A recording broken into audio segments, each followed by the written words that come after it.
Here we go. Vocab, chapter with some embedded questions, and then a digital journal entry. That's all it is today. The chapter's only... I can't remember how long.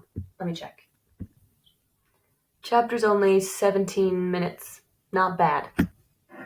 So you'll have plenty of time to study vocab and get your journal entry done and hopefully be done early.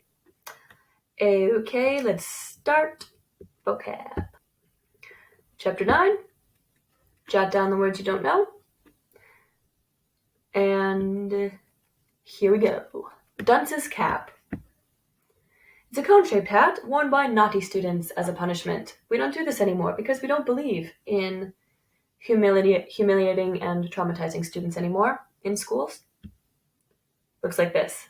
If a kid did something naughty or was a class clown or was disruptive or even did some bad academic work, they might just be shamed and have to wear the dunce cap. Here's another picture. This is real. This is a real picture. The hat of shame. It's based... Historically, this guy, this good-looking fellow, John Duns Scotus, he's actually a very important philosopher, priest, and thinker of the High Middle Ages, and he liked pointy hats.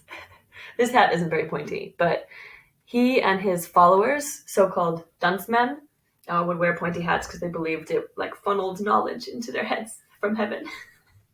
But the reason it became a negative thing was because in the 1500s, so you see that he lived in the late 1200s, but in the 1500s, his ideas were starting to go out of fashion and they started to be considered behind the times and stupid. So people who still believed in his ideas were considered dunces. That's where it became a negative term, dunces. Anyway, that's the history of the dunce cap. Turret. It's a small tower on top of a building or a bigger tower. So it looks like this. A tower on a tower or a tower on a castle. A small extra tower. Gloat. If you're gloating, you are dwelling on your own success / another's failure with pleasure, with malignant, in other words, mean pleasure.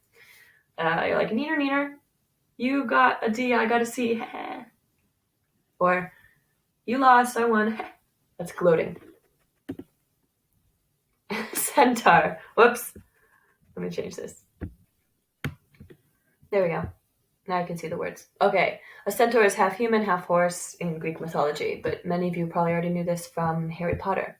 Here's a picture of one of the centaurs in the Narnia movie, the 2005 one, that we will watch after we finish the book.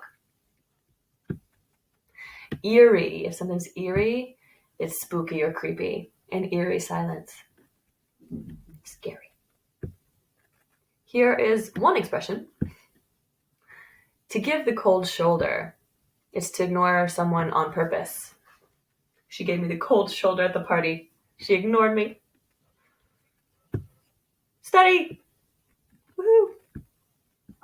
Alright, that's all your vocab. Good luck with the Edpuzzle questions. After you're done with those, here's your journal entry.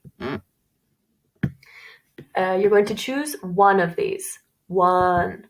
You don't have to write about all of them. Write one paragraph about one of these. Don't forget the title, a title, and the date. If you were Edmund, would you have snuck out and gone to the White Witch? Why or why not? Or make up a background story for the White Witch. You already know that she's half genie / djinn and half giantess.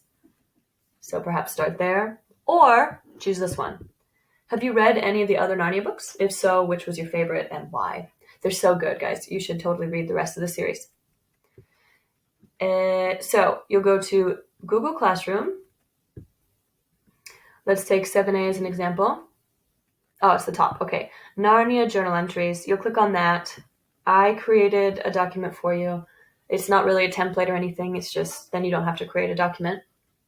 And the reason it says Narnia journal entries is because if we have a lot of distance lessons in the future, you'll have all your journal entries here instead of in your notebook, which is unfortunate because I like I like seeing your handwriting, I like seeing your doodles, I like commenting on paper, but what can you do?